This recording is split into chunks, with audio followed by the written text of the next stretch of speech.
आप अपने गांव में दादा दादी के साथ जा रहे हैं।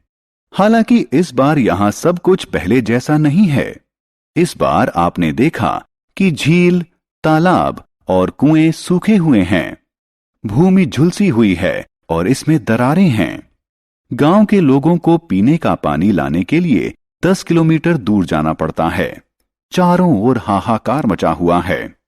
क्या आप जानते हैं कि पृथ्वी पर जल की उपलब्धता में वृद्धि की जा सकती है? इस पाठ में हम बहुमूल्य संसाधन जल के बारे में विस्तार से जानेंगे। उद्देश्य। इस पाठ के अंत में आप निम्न करने में सक्षम हो जाएंगे।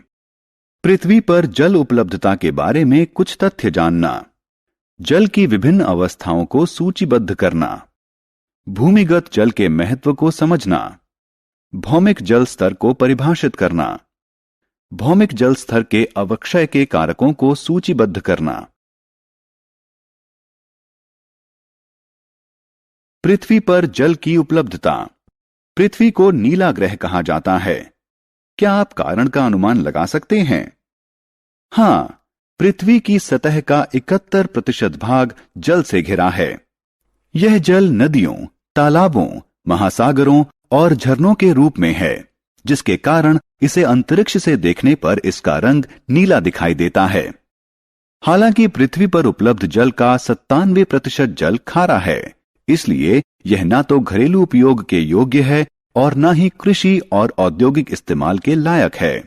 शेष 3% स्वच्छ जल है, जिसका 2/3 भाग ग्लेशियरों और ध्रुवों पर बर्फ के रूप में जमा है। पृथ्वी पर उपलब्ध कुल जल का केवल 0.006% जल उपयोग के लिए उपलब्ध है। जल की विभिन्न अवस्थाएं। प्रकृति में जल 3 दशाओं ठोस, द्रव और वाष्प में उपलब्ध है। ठोस अवस्था में जल को बर्फ या हिम के रूप में जाना जाता है। यह ध्रुवों पर बर्फ के रूप में और ग्लेशियरों और पर्वतों पर हिम के रूप में पाई जाती है। जल को गैसीय अवस्था में जल वाष्प या भाप के रूप में जाना जाता है, लेकिन जल की सर्वाधिक सामान्य अवस्था द्रव अवस्था है। इस अवस्था में इसे जल के रूप में जाना जाता है। जल के भूमि से आकाश में जाने और वापस भूमि पर आने की प्रक्रिया को जल चक्र कहा जाता है। जल के तीनों अवस्थाओं में निरंतर चक्रण के कारण पृथ्वी पर जल की कुल मात्रा लगभग स्थिर बनी रहती है, जबकि संपूर्ण विश्व इसे इस्तेमाल करता है। भूमिगत जल, जल का महत्वपूर्ण स्रोत। अधिकांश वर्षा जल बहकर नदियों में जाता है और अंततः समुद्र जाकर मिल जाता है। इसमें से कुछ जल मृदा द्वारा अवशोषित कर लिया जाता है। यह जल भूमिगत जल कहलाता है। हालांकि यह दिखता नहीं है, लेकिन यह लगभग सभी स्थानों पर है। भूमि के नीचे, आपके घर, नगरों, खेतों व रेगिस्तानों के नीचे, सभी स्थानों पर। भूमिगत जल पृथ्वी पर स्वच्छ जल का महत्वपूर्ण स्रोत है। यह अनेक झीलों और कुओं के लिए भी महत्वपूर्ण स्रोत है।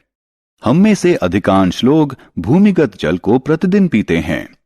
ऐसा इसलिए है क्योंकि जो हमारे उपयोग के लिए हैंडपंप और ट्यूबवेल से प्राप्त होता है, वह भूमिगत जल है।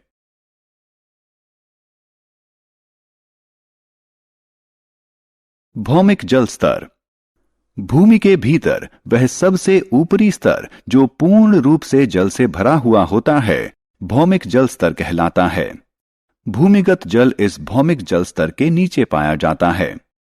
भौमिक जल स्तर झीलों और नदियों से होने वाले अपवाह, हिम के पिघलने और वर्षा से बनता है। भौमिक जल स्तर में मौसम के अनुसार उतार चढ़ाव लगा रहता है। गर्मियों में भौमिक जल स्तर नीचे चला जाता है, लेकिन मॉनसून के दौरान यह ऊपर आ जाता है।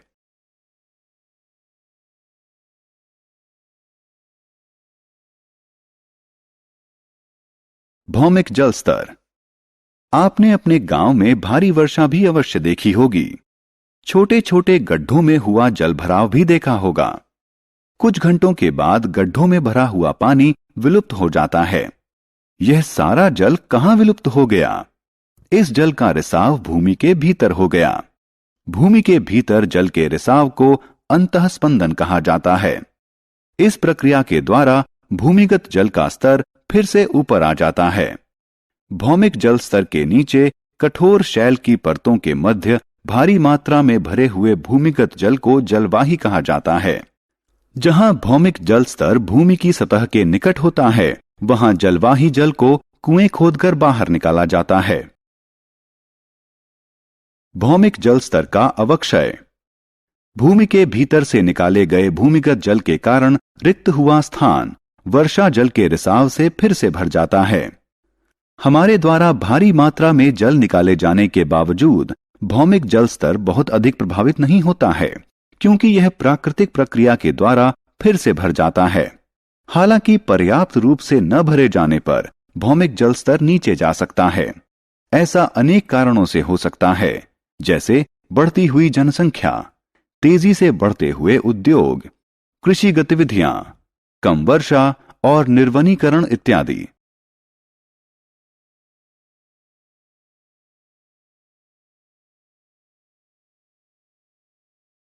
सारांश। आइए हमने जो कुछ सीखा है उसे संक्षेप में दोहराएं। पृथ्वी का 71% भाग जल से घिरा हुआ है। पृथ्वी पर उपलब्ध कुल जल का केवल 0.006% जल ही उपयोग हेतु उपलब्ध है। पृथ्वी पर जल 3 अवस्थाओं ठोस, द्रव और गैस में पाया जाता है। मृदा द्वारा अवशोषित जल भूमिगत जल कहलाता है। पृथ्वी पर भूमिगत जल स्वच्छ जल का महत्वपूर्ण स्रोत है। भूमि के भीतर वह सबसे ऊपरी स्तर जो पूर्ण रूप से जल से भरा हुआ होता है, भौमिक जल स्तर कहलाता है। जल के भूमि के भीतर रिसाव की प्रक्रिया अंतःस्पंदन कहलाती है। भौमिक जल स्तर के नीचे कठोर शैल की परतों के मध्य भारी मात्रा में भरे हुए भूमिगत जल को जलवाही कहा जाता है। जल के अंधाधुंध उपयोग के कारण भौमिक जल स्तर का अवक्षय होता है। परिचय।